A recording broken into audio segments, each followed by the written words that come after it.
발이 운동 후에 저리거나 감각이 없는 느낌을 받은 적이 있나요? 단순히 나이 들면서 생기는 일이나 사소한 불편함이라고 생각할 수 있습니다.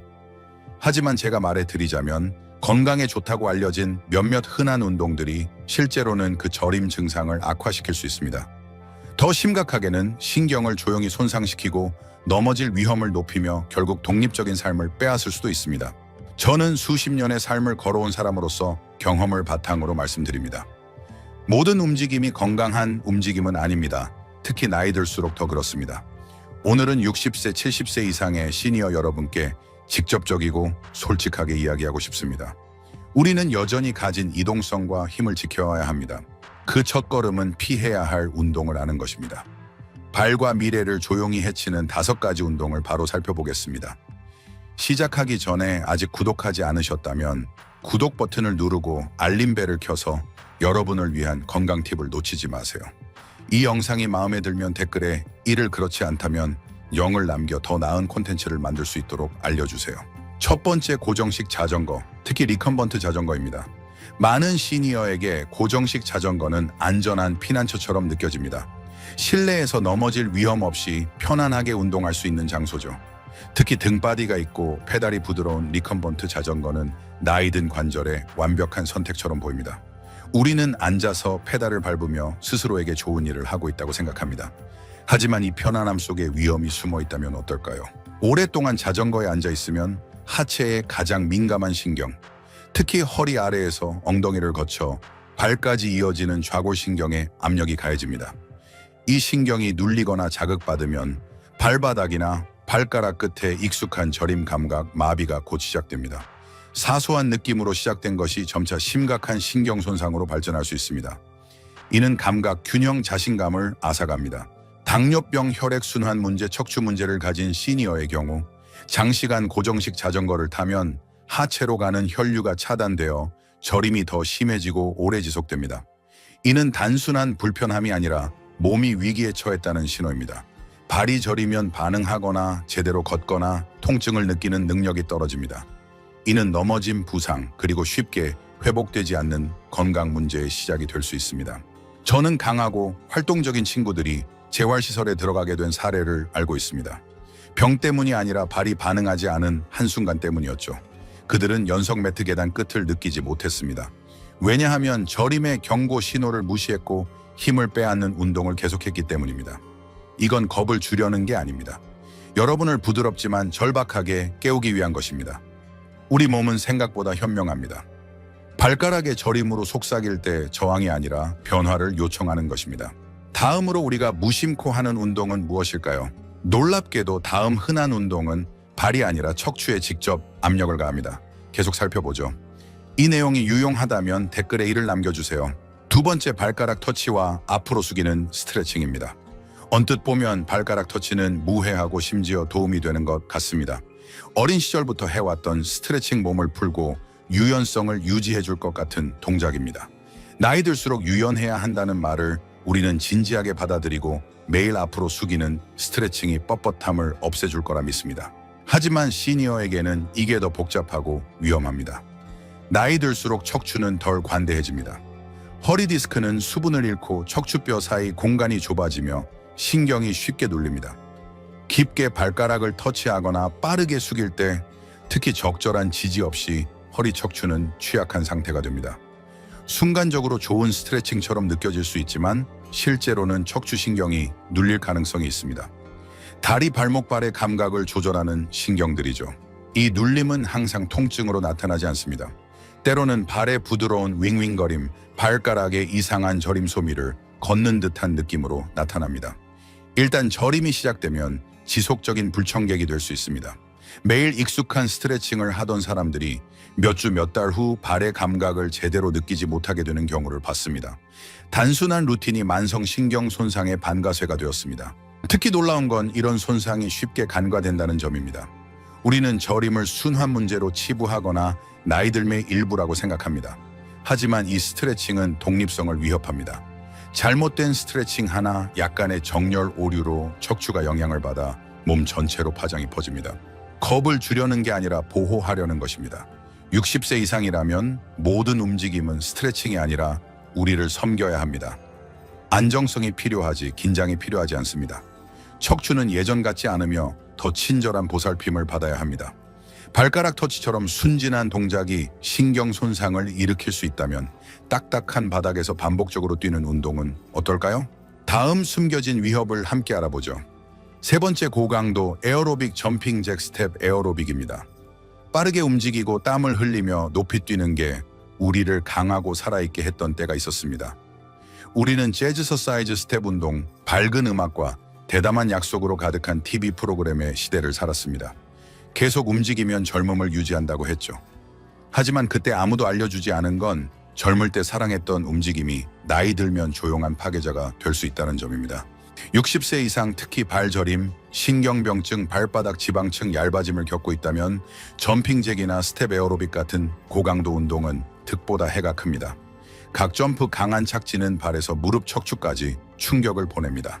이미 취약한 신경에 이 충격은 시간이 지나며 축적되는 미세 손상을 일으켜 저림을 더 지속적이고 위험하게 만듭니다. 가장 가슴 아픈 건 많은 시니어가 이 루틴을 책임감과 희망으로 따르는 점입니다. 불편함을 참으며 강해지고 있다고 생각하지만 실제로는 돌이킬 수 없는 손상을 입을 수 있습니다. 70대 후반의 활기찬 여성분을 알았습니다. 그녀는 주 3회 에어로빅 수업에 참여하며 멈추고 싶지 않다고 했습니다. 하지만 몇 달 후 발가락 감각을 잃기 시작했고 불안정해지다 결국 넘어졌습니다. 빠른 발걸음이 그녀의 기반을 약화시켰기 때문입니다. 이 운동들의 위험은 즉각적이지 않습니다. 저림은 천천히 쌓이고 몸은 통증을 숨기며 계속하라고 속삭입니다. 하지만 발의 저림이나 관절 통증을 무시하면 아직 작동하는 것을 지킬 기회를 놓칩니다. 감각이 사라지면 부엌 바닥을 걷는 것도 위험해집니다. 활동적인 건 필수지만 움직임은 진화해야 합니다. 이제 움직임은 우리를 치유해야지 해쳐서는 안 됩니다. 네 번째, 장시간 서서 하는 요가 포즈입니다. 트리 포즈, 워리어 포즈 같은 요가는 진정과 회복의 이점으로 오랫동안 사랑받았습니다. 많은 시니어에게 요가는 마음챙김과 움직임의 완벽한 조화몸과 연결되는 부드러운 방법처럼 느껴집니다. 실제로 요가는 치유적일 수 있습니다.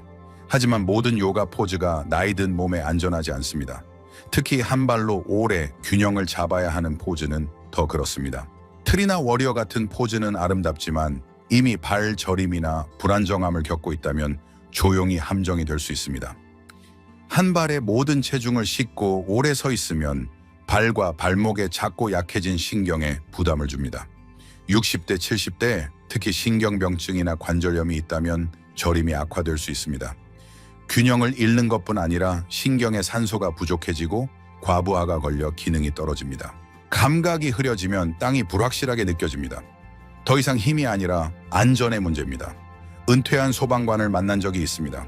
그는 유연성을 되찾으려 요가를 시작했고 모든 포즈를 완벽히 해냈지만 오래 서 있는 포즈가 오른발 저림을 가져왔습니다.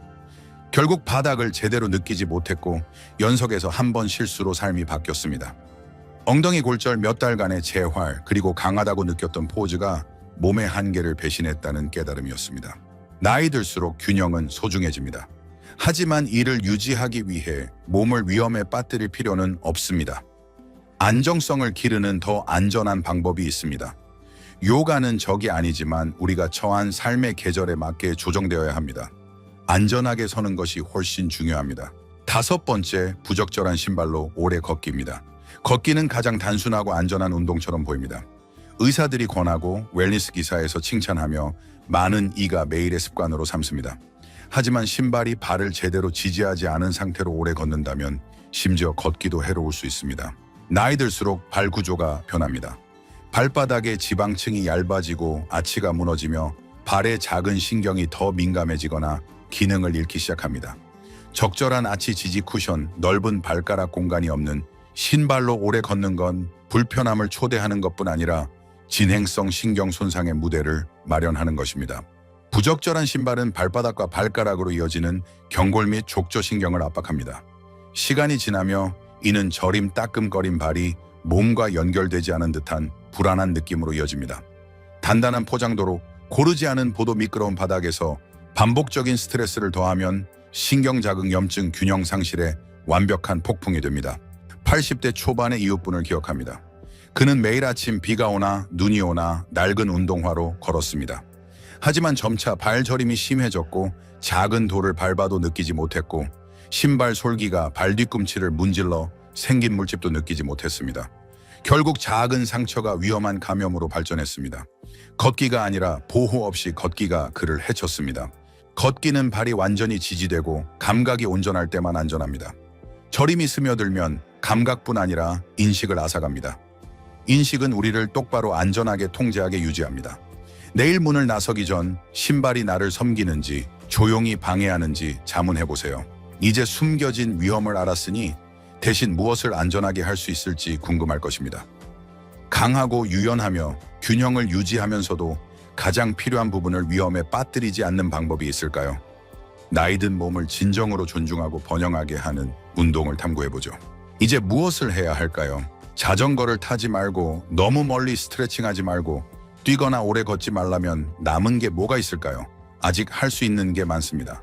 하지만 활동을 유지하는 것뿐 아니라 수십 년 살아온 몸에 대한 배려와 연민으로 지혜롭게 움직이는 것입니다. 이 삶의 장은 더 이상 예전처럼 힘을 증명하는 게 아닙니다. 나이 든 몸의 지혜와 연약함을 존중하는 움직임을 선택하는 것입니다. 신경을 도전하지 않고 영양을 공급하며 관절을 지치게 하지 않고 회복시키는 운동이어야 합니다. 여러분은 그런 보살핌을 받을 자격이 있고 절대적으로 누릴 수 있습니다. 부드럽고 지지받는 움직임을 시작해보세요. 예를 들어 체어 요가는 척추나 발에 압력을 주지 않으면서 스트레칭과 깊은 호흡을 가능하게 합니다. 몸의 공간을 만들고 신경계를 진정시킵니다. 또는 수영이나 수중 에어로빅 같은 물속 운동을 시도해보세요. 물은 체중을 지탱하고 관절 통증을 완화하며 발에 강한 충격 없이 순환을 촉진합니다. 이는 시니어에게 가장 안전하고 활력을 주는 운동 형태 중 하나입니다. 10-15분의 짧은 매일 걷기도 발에 정말 맞고 지지력을 제공하는 신발을 신는 한 치유적일 수 있습니다. 부드럽게 느껴지는 신발이 아니라 나이 든 발을 위해 설계된 신발이어야 합니다. 몸은 바로 느끼지 못하더라도 차이를 알아차립니다. 그리고 태극권은 균형 조화 내면의 평온을 개선하는 느리고 흐르는 연습입니다. 점프도 충격도 없이 우아하고 마음챙김의 움직임만 있습니다. 80대에 태극권을 시작해 잃었다고 생각했던 자신감을 되찾은 분들을 봤습니다. 가장 중요한 건 항상 몸의 소리에 귀 기울이는 것입니다. 목표는 밀어붙이는 게 아니라 보존하는 것입니다. 의심스러울 때는 노인의 필요를 이해하는 물리치료사와 상담하세요. 그들은 여러분의 상태와 목표에 맞춘 계획을 세울 수 있습니다. 움직임은 더 많이 하는 게 아니라 몸을 섬기는 것에 관한 것입니다. 오늘 우리의 나이를 존중하고 신경을 보호하며 앞으로 오랫동안 안전한 독립성을 선물하는 운동을 선택합시다. 마지막 생각, 한 시니어에서 다른 시니어에게 전하는 메시지입니다. 나이 들면 제게 많은 것을 가르쳐 줬습니다. 천천히 가는 아름다운 존재의 가치 지혜에 조용한 힘을 보여줬습니다. 하지만 가장 겸손한 교훈은 이것입니다. 우리 몸은 항상 우리에게 말합니다. 처음엔 부드럽게 듣지 않으면 더 절박하게. 발의 이상한 저림 스트레칭 후 허리의 둔한 통증 서투름처럼 느껴지는 균형 상실. 이는 나이 들매 우연한 사고가 아닙니다. 몸이 어깨를 두드리며 말하는 것입니다. 부드럽게 대해줘. 오랫동안 너를 지탱해왔어. 이제 나를 돌봐줘. 젊었을 때 우리는 통증을 무시하고 밀어붙였습니다. 더 세게 달리고 더 높이 뛰고 더 무겁게 들었습니다. 불편함을 느끼지 않아서가 아니라 강함이란 그것을 무시하는 것이라 믿었기 때문입니다. 하지만 이제 강인함은 전혀 다른 것입니다. 적응하고 조정하며 현재의 변하는 몸을 존중하는 데 있습니다. 저는 90세입니다. 삶의 계절이 오고 가는 걸 봤습니다. 강한 사람들이 넘어지는 걸 봤습니다. 약해서가 아니라 신경발 균형의 조용한 마모를 인지하지 못했기 때문입니다. 그들은 믿었던 운동이 기반을 서서히 갉아먹고 있다는 걸 몰랐습니다. 아무도 알려주지 않았기 때문입니다. 그래서 제가 지금 말합니다. 의사나 트레이너가 아니라 진실을 볼 만큼 오래 산 사람으로서 움직임은 여전히 필수입니다. 우리 몸은 그것을 갈망합니다. 하지만 이제 움직임은 강도가 아니라 의도에서 나와야 합니다. 더 이상 아무것도 증명할 필요 없습니다. 이제 필요한 건 남은 것을 지키고 소중한 독립성을 보존하며 땀보다 안전을 우선시하는 것입니다. 걷기, 스트레칭, 자전거 타기 후 발이 저리다면 무시하지 마세요. 그 저림은 신경의 속삭임, 뭔가 맞지 않다는 신호입니다. 두려워할 게 아니라 존중해야 할 것입니다. 오늘 무시하면 내일 더 심각한 문제에 직면할 수 있습니다. 저는 발을 단순히 나를 운반하는 도구가 아니라 삶의 모든 장을 함께 걸어온 조용한 동반자로 생각합니다. 그들은 기쁨, 고통, 상실, 사랑을 걸었습니다. 춤추고 비틀거리고 달리고 경외 속에 멈춰섰습니다. 이제 그들은 친절을 받을 자격이 있습니다. 맞는 신발 회복시키는 운동 견뎌온 세월을 존중하는 속도를 받아야 합니다. 여러분의 발도 마찬가지입니다. 천천히 가는 데는 조용한 품위가 있습니다. 해야 해서가 아니라 선택했기 때문입니다. 여러분에게 더 많은 것을 요구하지 않고 오래 지속되고 치유적인 것을 돌려주는 운동을 선택하는 데 강함이 있습니다. 이제는 예전 하던 것을 하는 게 아니라 지금의 여러분에게 맞는 것을 하는 것입니다. 이는 덜 걷되 더 현명하게 걷는 것일 수 있습니다. 덜 깊게 스트레칭하되 더 인식하며 하는 것일 수 있습니다. 과거의 루틴을 발을 안전하게 하고 신경을 진정시키며 균형을 안정적으로 유지하는 움직임으로 바꾸는 것입니다. 여러분은 여전히 미래를 형성할 힘이 있습니다. 중요한 선택이 있습니다. 저림이 더 위험한 것으로 커지지 않도록 선택할 수 있습니다. 넘어짐이나 골절이 교훈을 강요하기를 기다리지 않을 수 있습니다. 오늘 부드럽지만 목적을 가지고 시작할 수 있습니다. 느리든 지지받든 수영장에서든 여러분이 내딛는 모든 걸음은 선언입니다. 나는 여전히 이 몸을 아낀다. 이 삶을 소중히 여긴다. 다음에 올 것을 믿는다. 그러니 한 시니어에서 다른 시니어에게 발을 돌보세요. 그들은 단순한 기반이 아니라 여러분이 아직 가고 싶은 모든 곳으로의 달입니다. 너무 늦었는지 궁금하다면 절대 그렇지 않다고 말씀드립니다. 다르게 움직이기엔 절대 늦지 않았습니다. 더 큰 연민으로 몸의 소리에 귀 기울이기엔 절대 늦지 않았습니다. 마모 대신 지혜로 앞으로 걸어가기엔 절대 늦지 않았습니다. 더 부드러운 길을 택하세요. 그것이 여러분을 얼마나 강하게 느끼게 할지 놀랄 것입니다. 이 교훈은 여러분이 완전하고 진정성 있게 살도록 영감을 주기 위한 것입니다. 이제 여러분의 생각을 듣고 싶습니다. 잠시 생각해보고 배운 한 가지와 삶에 적용할 계획을 공유해 주세요. 이 진실을 받아들이는 여정에서 서로를 지지합시다. 이 영상이 마음에 들면 댓글에 글을 남겨주세요. 그렇지 않다면 0을 남겨주세요. 여러분의 피드백은 저희에게 큰 의미가 있습니다. 더 많은 콘텐츠를 위해 유튜브 채널에 좋아요, 공유, 구독을 잊지 마세요. 시청해 주셔서 감사합니다. 여러분의 방식으로 삶을 살아가길 바랍니다.